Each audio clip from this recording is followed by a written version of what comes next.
The vote was unanimous, a single sterile word that functioned as the guillotine blade for a life I had already lost once. The board confirms Daniel Sterling as the new chief executive officer of Sterling Innovations. The statement, delivered by my own father, echoed in the oppressive silence of the mahogany boardroom, the air thick with the scent of expensive leather and betrayal. My brother Daniel did not just sit in his chair, he occupied it, expanded into it, a conquering hero taking his throne. A smirk, so potent with smug satisfaction it was practically a physical force, played on his lips. Beside him, our mother Catherine, a woman whose love was a currency she only spent on her son, theatrically dabbed a perfectly dry eye with a silk handkerchief. "Oh, Robert," she whispered to my father, her voice trembling with manufactured emotion. "I'm so proud. He was born for this." My father, Robert Sterling, a man who saw his children not as people but as extensions of his own legacy, clapped Daniel on the shoulder. The sound was like a gavel, finalizing the verdict. "He'll lead us into the future," he boomed, his gaze sweeping over the board members but sliding past me as if I were a piece of furniture. A new era for Sterling. I smiled. It was a masterpiece of a smile, a carefully constructed facade of dutiful disappointment that I had spent 10 years perfecting. To them, I was Alara, the runner-up, the perpetually second-best daughter who had finally learned her place. They saw a footnote in the grand story of Daniel's ascension. They couldn't see the ghost behind my eyes, the woman who had already watched this scene play out to its tragic, fiery conclusion. They had no idea this was the second time I had lived this day, and this time the script had been radically rewritten by its sole survivor. As the champagne was poured, the bubbles fizzing in the crystal flutes like a chorus of tiny mocking voices, I raised my glass with the others. "To the new CEO," I said, my voice a carefully modulated blend of grace and concession. Across the table, Daniel's eyes met mine. He saw capitulation. I saw a corpse in a bespoke suit, a man blissfully unaware that he was standing on a trapdoor I had spent a decade building. The last time this day happened, it ended with me fighting him for control, losing, and being framed for his failures. It ended with the acrid smell of burning rubber and the gut-wrenching screech of metal as my sabotaged car plunged off the Palisades Parkway. It ended with me bleeding out on the rocks below, the last thing I saw being a news alert on my shattered phone screen. Sterling heir Daniel Sterling exposes sister's massive fraud, saving company from ruin. He had won. He had stripped me of my work, my name, my future, and ultimately my life, all to cover his own incompetence. This time, there would be no fight. This time, I had willingly, even eagerly, cleared his path to the throne. I had polished the crown and handed it to him myself. He would get the power he so desperately craved, the title he felt was his birthright.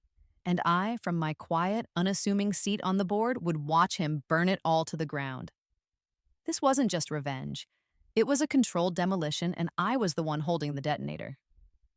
My first life was a case study in futile effort. Born 5 years after the celebrated heir, I was the perpetual afterthought. Our family photo albums were a testament to this disparity. Page after page of Daniel hitting a baseball, Daniel riding his first bike, Daniel holding a comically large trophy. My appearances were incidental, a small face in the background of his triumphs. The dynamic was set early. When I was 10, I spent 3 months building a working model of a volcanic eruption for the state science fair, complete with chemical reactions and seismic sensors I'd coded myself. I won first place. When I brought the blue ribbon and trophy home, my mother glanced at it briefly before saying, "That's lovely, dear. Now please put it away. We need to get the house ready." Daniel's team won their soccer match, and we're having a party for him. My monumental achievement was an inconvenience, a distraction from his minor victory. This pattern defined my life. I was expected to be a credit to the family name, but never so much that I might cast a shadow on her brother. My intelligence was a tool to be used for his benefit. In high school, I essentially wrote his term papers, my words earning him accolades while I was told not to be a braggart about my own perfect grades. The injustice sharpened when we both joined Sterling Innovations. I had graduated from Wharton with highest honors. Daniel had barely scraped through a less than prestigious business program. his continued enrollment a testament to our father's generous donations. Yet on our first day, my father introduced him to the executive team as the future of this company, while I was introduced as Ilara, who will be helping out in market analysis. I became the company's ghost. I developed the revolutionary logistics algorithm that saved us $80 million a year. My father announced it at the annual shareholder meeting with Daniel standing beside him, accepting the applause. I spearheaded the push into renewable energy tech, a division that quickly became our most profitable. The industry magazines ran cover stories on Daniel Sterling's green vision. I was the engine, he was the hood ornament. The financial disparity was just as stark. He was given a lavish corporate apartment, an unlimited expense account, and a salary 5 times my own. When I tried to negotiate for a pay raise commensurate with my contributions, my father looked at me with genuine confusion. "What do you need more money for, Ilara? You're single. Daniel is the man of the family. He has responsibilities, a certain image to maintain." His image apparently involved leasing a new Lamborghini every 6 months and a string of weekend trips to Monaco. I tolerated it all, clinging to the naive belief that competence would eventually triumph over nepotism. I believed that if I just worked hard enough, produced enough undeniable results, my father would have no choice but to recognize me. The CEO position was supposed to be the final validation, the moment my 20 years of thankless labor would finally be acknowledged. In that first life, I presented my case to the board with a 200-page proposal detailing my strategy for the company's next decade. It was thorough, innovative, and backed by unimpeachable data. Daniel's presentation consisted of a few vague platitudes about brand synergy and a promise to increase the company's cool factor. The decision should have been obvious, but then my mother made her move.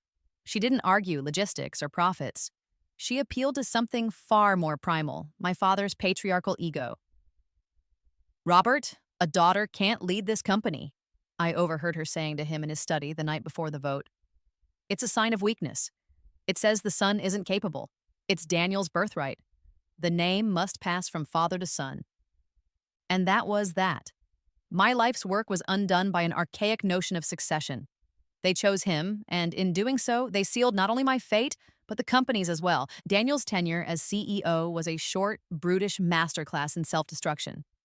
He ignored my counsel, calling my carefully researched market warnings typical female pessimism. He made a series of disastrous, ego-driven acquisitions, buying flashy but failing companies owned by his sycophantic friends. He alienated our top engineers with his arrogance, leading to a mass exodus of talent. When the company was on its knees, gasping for air under a mountain of debt, he did what he had always done. He looked for a scapegoat. He and a CFO he'd hired out of a morally bankrupt hedge fund spent a month meticulously fabricating a trail of evidence that pointed directly at me. They created false ledgers, backdated emails, and forged transaction reports. They made it appear as though my profitable divisions were a lie, propped up by funds I was embezzling from the rest of the company. The day he exposed me in that emergency board meeting was like a physical assault. The looks of disgust from my parents, the cold, triumphant glint in Daniel's eyes, it broke something deep inside me. I was publicly disgraced, disowned, and facing a litany of federal charges.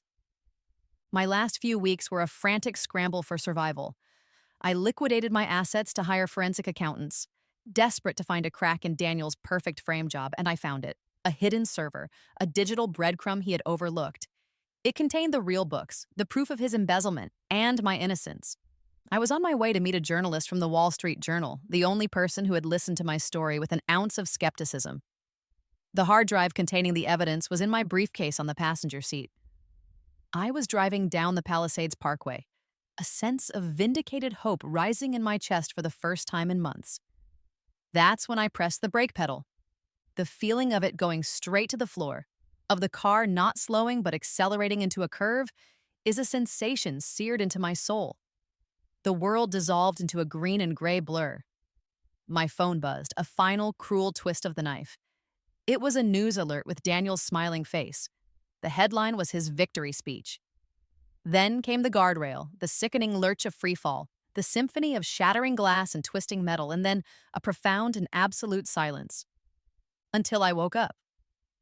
Sunlight streamed through the window of my old childhood bedroom. My Wharton diploma sat on my desk, the ink still fresh. My body was whole, unscarred. My phone on the nightstand showed the date, 10 years in the past.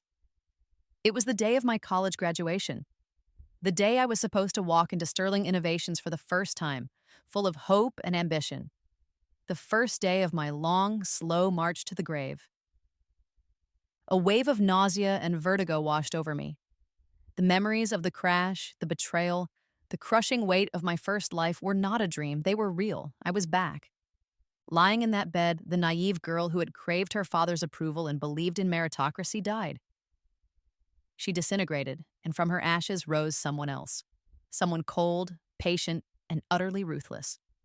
I had been given the ultimate unfair advantage, a look at my enemy's entire playbook. And I would not use it to win the game. I would use it to burn the whole stadium to the ground with them inside it. The first move in a 10-year chess game began not with a bold gambit, but with a strategic retreat. On what was now my first official day at Sterling Innovations, I walked into my father's cavernous office. In my first life, I had arrived with a binder full of ideas, eager to prove myself. This time, I arrived with an air of demure resignation. "Father," I said, keeping my voice soft, my eyes downcast. "I've been doing a lot of thinking since graduation, about my place in this family and in this company." He leaned back in his leather throne, steepling his fingers. "Go on." "I think Mom is right," I said, the words feeling like poison on my tongue. "Daniel is the heir. He has the charisma, the confidence. He's the natural leader. I'm not. I'm a technician. I'm better with spreadsheets than with speeches. My ambition is to support him, to be the best lieutenant a CEO could ask for. I want to help make his vision a reality." The surprise on my father's face was immensely satisfying. He had been steeling himself for a decade of sibling rivalry, of me constantly challenging Daniel's authority. I was not just surrendering, I was volunteering to be my brother's most loyal soldier. It was a move so counter to my ambitious nature that he found it entirely believable. My quiet, hardworking persona now seemed not like a threat, but a valuable asset to his chosen son. For the next 10 years, I became the embodiment of the devoted sister and daughter. I was Daniel's ghostwriter, his strategist, his safety net. I would draft brilliant proposals and allow him to present them as his own. When his recklessness led to a minor crisis, I would work through the night to fix it, burying the problem and ensuring he came out looking like a hero. I played the part of the slightly less capable, slightly less confident younger sister so perfectly that they all forgot I had ever been a threat. But in the shadows, I was building my empire. My first strike was silent and financial. I remembered every market fluctuation, every breakout startup, every failed venture from my previous life. One memory stood out, a tiny two-person software company called Innovent. They had developed a revolutionary data compression algorithm and had come to my father for $100,000 in seed funding. He had dismissed them as nerds with a pipe dream. 3 years later, their technology became the backbone of cloud storage, and they were acquired for over $3 billion. This time, I made sure I was the one who heard their pitch. I took it to my father, framing it as a minor speculative bet. "It's probably nothing, Father," I said casually. "But the math behind their algorithm is elegant. What if we make a small personal investment? Not through Sterling, just you and me, 100,000. If it fails, we'll barely notice it. But if it works..." My decade of feigned loyalty had earned me enough credibility for him to agree. We each put in $50,000. When the acquisition happened exactly as I knew it would, my personal investment blossomed into $90 million. My father was ecstatic about his own windfall, seeing it as proof of his innate business acumen. He never questioned how I had stumbled upon such a golden ticket. He was too busy taking credit for it. That $90 million was the seed of my revenge. I established an anonymous holding company in Switzerland, Phoenix Holdings, and began my work. First, I became a silent vulture. Every time Sterling Innovations took on debt, from a small business loan to a massive corporate bond issue, Phoenix Holdings was there, buying a piece of it from the creditors on the secondary market. Over the course of the decade, I slowly and invisibly became my own family's biggest lender. Next, I gathered my army. I made a list of every brilliant, loyal, and ethical employee Daniel had fired, alienated, or overlooked in his first reign of terror. At the top of the list was Dr. Eris Thorne, a reclusive genius in quantum computing whose visionary projects Daniel had defunded, calling them pointless science experiments. Using a recruiter persona and a separate shell company, I approached Thorne. I offered him a blank check, unlimited funding, a state-of-the-art lab, and zero corporate bureaucracy. All he had to do was build the quantum chip he had always dreamed of. He wept during the video call. One by one, I secretly recruited the others. The logistics savant Daniel had fired for questioning his authority, the marketing prodigy whose campaigns he had stolen, the scrupulously honest accountant he had demoted. I was building a government in exile, staffing my secret startup, Phoenix Ascendant, with all the talent my family was too stupid to keep. The final piece of my strategy was to secure my own position within the belly of the beast. Flush with cash and pride from the Innovent deal, my father asked me what I wanted as a reward. He expected me to ask for a bonus or a fancy car. I want a permanent, non-executive seat on the board, I said. The request was a masterstroke of psychological manipulation. It sounded humble. I wasn't asking for power or a C-suite title. I was asking for a ceremonial position, a way to watch over the family legacy, as I put it. It was a concession my father was happy to grant, a token to the dutiful daughter. To him, it was a meaningless title. To me, it was a front-row seat to the apocalypse I was engineering. When the day finally came for the board to anoint Daniel as CEO, I felt none of the rage or despair of my first life. As I cast my vote in his favor, a cold, serene certainty settled over me. The board saw a succession. I saw a controlled demolition. The pieces were in place. The timer had started. All I had to do was let my brother be himself. Daniel's coronation as CEO was as subtle as a fireworks factory explosion. His first official act was to spend $15 million renovating the executive floor. The warm, classic wood paneling my grandfather had chosen was ripped out and replaced with black marble, stark white leather, and jagged chrome fixtures that looked like a rich villain's lair from a bad action movie. The centerpiece of the new lobby was a 10-foot-tall, abstract bronze sculpture that was, upon close inspection, a twisted rendering of his own profile. The first few months were a whirlwind of performative leadership. He flew the new corporate jet, an upgrade he deemed essential for the brand, to every international office, not for strategic meetings, but to host champagne-drenched parties where he would give rambling, nonsensical speeches about disrupting the paradigm. I read the expense reports with a quiet smile. He was spending more on caviar and vintage Dom Perignon than on research and development. In the board meetings, I became his silent enabler. When he requested a $50 million budget for synergistic marketing initiatives, a slush fund for his lifestyle, I seconded the motion. It's important for the new CEO to have the resources he needs to execute his vision, I'd say with a straight face. My mother would beam at me, thrilled by my supportive attitude. The first real test of his incompetence and my strategy arrived 6 months into his reign. It was an old ghost from our past life, Aura, a once iconic luxury handbag company that was now a debt-ridden relic. In my first life, I had fought him furiously over this, presenting mountains of data to prove it was a financial black hole. This time, I became the deal's architect. When Daniel brought his vision to the board, his argument was that buying Aura would make Sterling cool. That was it. The older, more conservative board members were rightly horrified. Then I spoke up. I was skeptical at first, I began, projecting an air of thoughtful analysis. But I've run the numbers, and I think Daniel is onto something truly revolutionary. I presented a slideshow I had spent a week creating. It was a masterpiece of disinformation, filled with beautifully designed charts based on deliberately flawed projections and vanity metrics. I spoke of brand cross-pollination and capturing the high-end female demographic. I made a failing company sound like the opportunity of a lifetime. It's a high-risk, high-reward play, I concluded, looking directly at my father. But fortune favors the bold.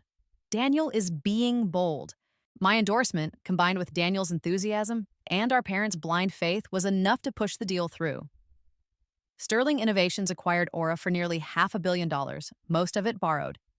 The day the deal closed, our stock dropped 15%. Daniel didn't notice he was busy at a photo shoot for Vogue, posing with an Aura handbag, a pained-looking supermodel on his arm.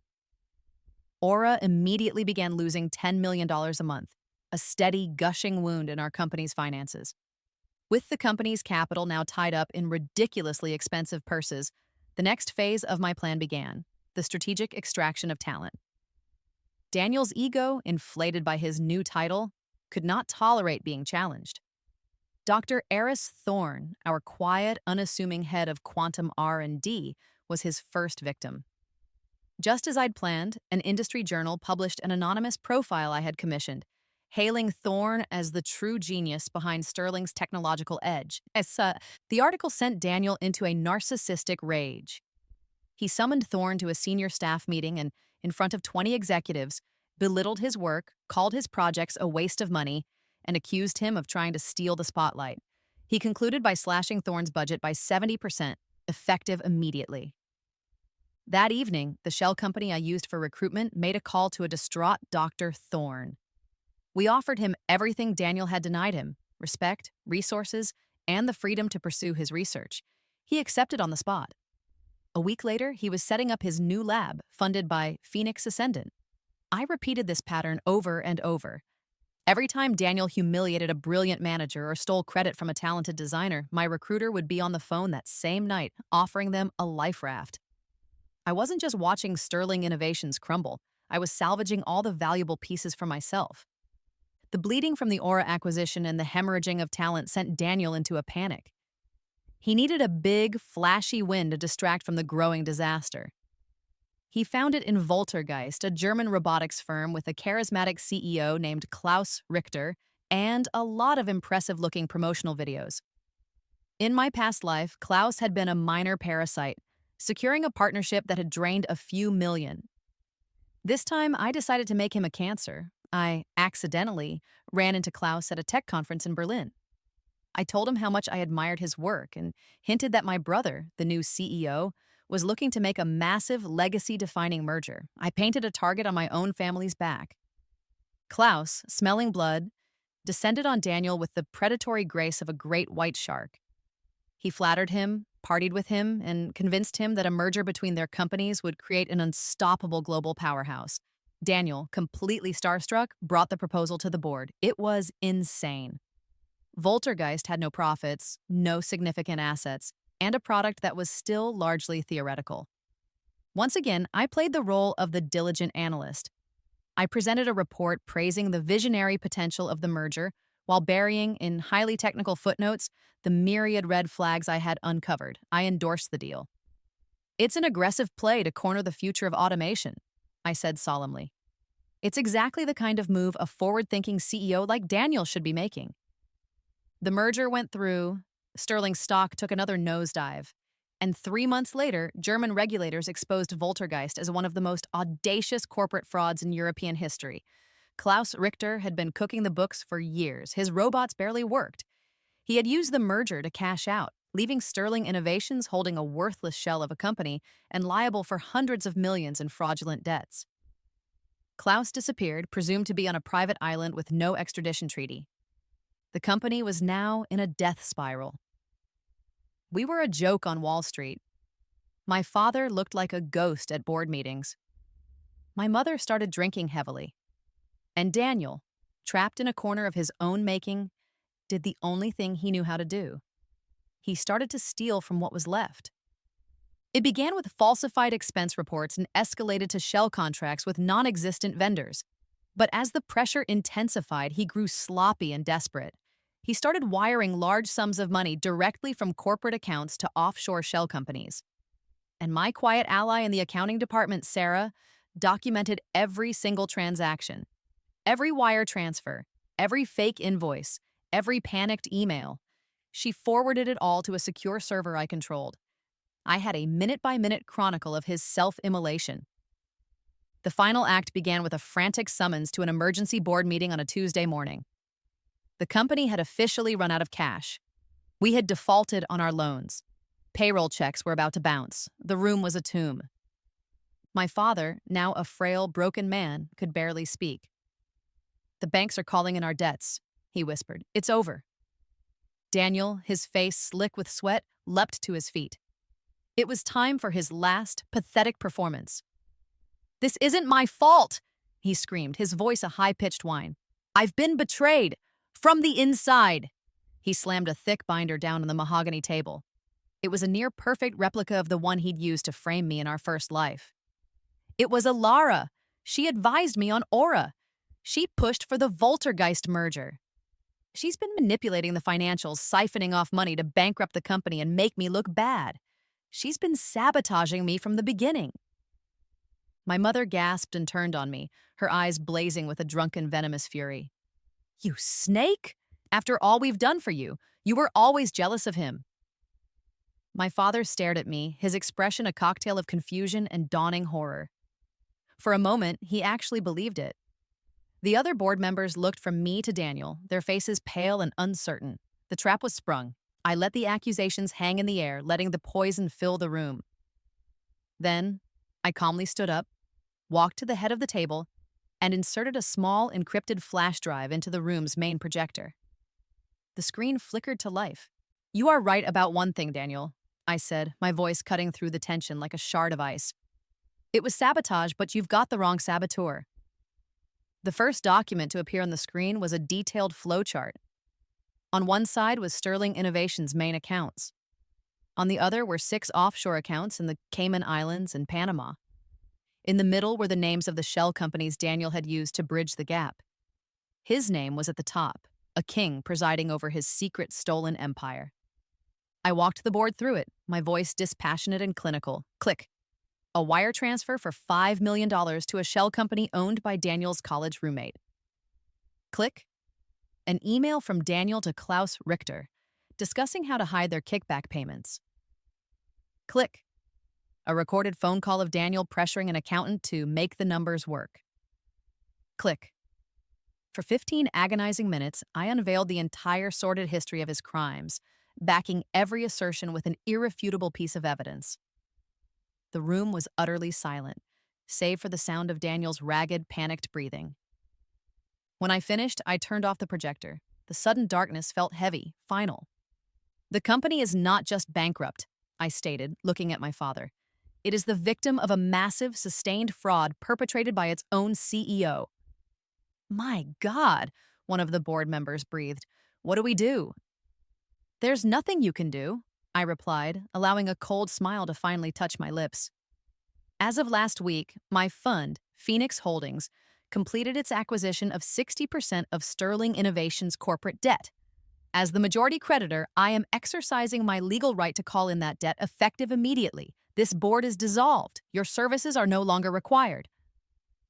I let the weight of that statement crush them. Then, I delivered the killing blow. "But don't worry about the disruption to the tech industry," I said, my voice smooth as silk. "Tomorrow morning, my new company, Phoenix Ascendant, will be officially unveiled. We are launching a line of quantum processors that will make every chip currently on the market obsolete. Our head of R&D is Dr. Eris Thorne. Our primary clients are already the U.S. military and every major tech firm in Silicon Valley. Our pre-launch valuation is the $50 billion. I turned my gaze to my brother, who had sunk into his chair, his face the color of ash. I looked at my parents, their expressions frozen in a rictus of pure, uncomprehending horror, as the scale of my decade-long revenge finally dawned on them. "You wanted an heir to the Sterling legacy, Father," I said softly. "You have one." I turned and walked out of the boardroom, not looking back. In the lobby, 2 FBI agents I had briefed that morning were waiting patiently. I nodded at them as I passed. They nodded back and headed for the boardroom doors.